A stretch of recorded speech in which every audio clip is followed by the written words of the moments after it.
کشتی عمر رواں کے ناخدا یار نہیں، کشتی عمر رواں کے ناخدا یار نہیں، ہیں تو کشتی میں مگر ہاتھ میں پتوار نہیں۔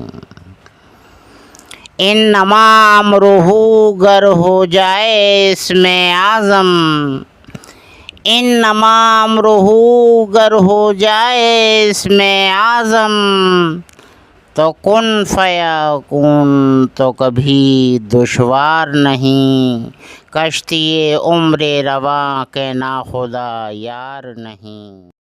نحمده ونصلي على رسوله الكريم اما بعد فاعوذ باللہ من الشیطان الرجیم بسم اللہ الرحمن الرحیم۔ جب تک کہ ہمارے اندر حضور صلی اللہ علیہ وسلم کے طریقے نہیں جذب ہوں گے، نہیں عملی جامے آئیں گے، تب تک ہم کامیاب نہیں ہو سکتے۔ حضور صلی اللہ علیہ وسلم وعدے کے پکے اور سچے تھے۔ اگر کسی سے قرض بھی لیا ہے تو اس کو اس کے وقت پر قرض اس کو دیا ہے، کیا خود کے پاس نہیں، کسی اور سے قرض لے کر پھر اس کو ادا کیا ہے، لیکن وعدے کے خلاف کبھی بھی نہیں کیا ہے۔ اور ہم دیکھیں اپنی زندگیوں کو اٹھا کر ہم کس قدر وعدے خلاف کرتے ہیں، جھوٹ بولتے ہیں، مکاری کرتے ہیں، فریب کرتے ہیں، غیبت کرتے ہیں، بہتان پیدا کرتے ہیں، لہذا کم تولتے ہیں اور غلط بولتے ہیں، لہذا غلط سنتے ہیں اور غلط چلتے ہیں، غلط باتیں کرتے ہیں۔ لہذا یہ ہے کہ ہمیں تمام عملی جامہ نہ ہمارے حضور صلی اللہ علیہ وسلم کے برعکس ہے، تو حضور صلی اللہ علیہ وسلم روز محشر کیسے کہہ دیں گے کہ یہ میرا امتی ہے۔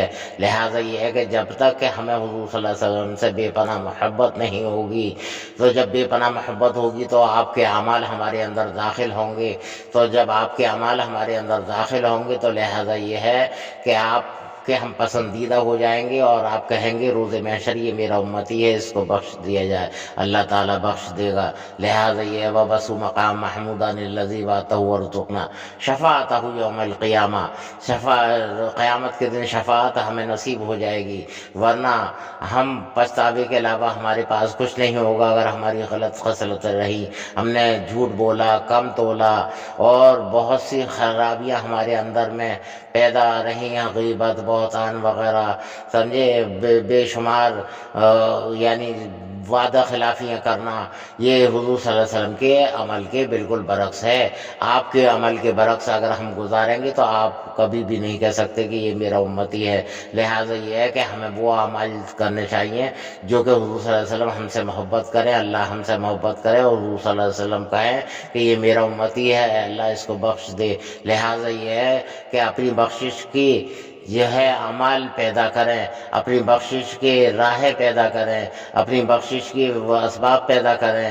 لہذا یہ ہے کہ ہمیں ہر معاملے میں حضور صلی اللہ علیہ وسلم کے طریقے کے اعتبار سے قدم اٹھانے چاہیے، بولنا، چالنا، دیکھنا، بھالنا، سننا، کہنا، سمجھے۔ لہذا یہ ہے کہ ہم یہ غور کریں کہ حضور صلی اللہ علیہ وسلم کے کیا طریقے تھے تو ہمارا بیڑا پار ہے، ورنہ پچھتاوے کے علاوہ کچھ نہیں ہوگا۔ ایک پل نہیں مل سکتا، ایک پل تو بہت بڑی بات ہے، ایک پل کے 1000 بھی اگر ٹکڑے کر دیے جائیں اور ایک ٹکڑے کی مانند زندگی مانگی جائے کہ واپسی کی، دنیا میں تو واپسی نہیں ہونی ہے۔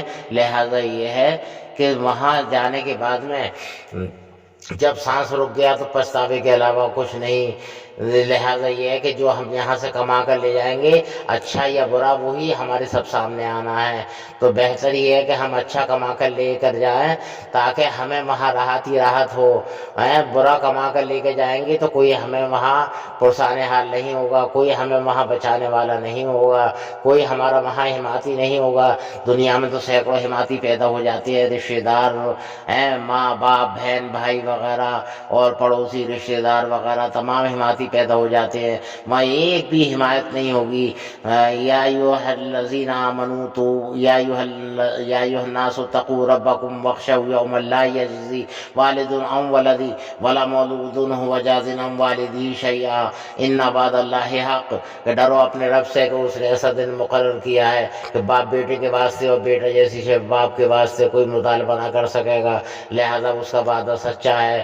تو لہذا یہ ہے کہ وہ ایسا ہولناک دن ہوگا، اس دن سے بچنا کہ عرش کا سایہ جبھی مل پائے گا جب کہ ہم متقی پرہیزگار ہوں گے۔ لہذا یہ ہے کہ ہمیں تقوی ھدی للمتقین، قرآن مجید سے بھی ہدایت اس کو ملے گی جو کہ تقوی والا ہوگا۔ لہذا یہ ہے کہ ہمیں ہر حال میں تقوی اختیار کرنا چاہیے اور حضور صلی اللہ علیہ وسلم کے طریقے پر چلنا چاہیے۔ وآخر دعوانا الحمدللہ رب العالمین برحمتک یا ارحم الراحمین بحق لا الہ الا اللہ محمد رسول اللہ سیدنا صلی اللہ علیہ وسلم۔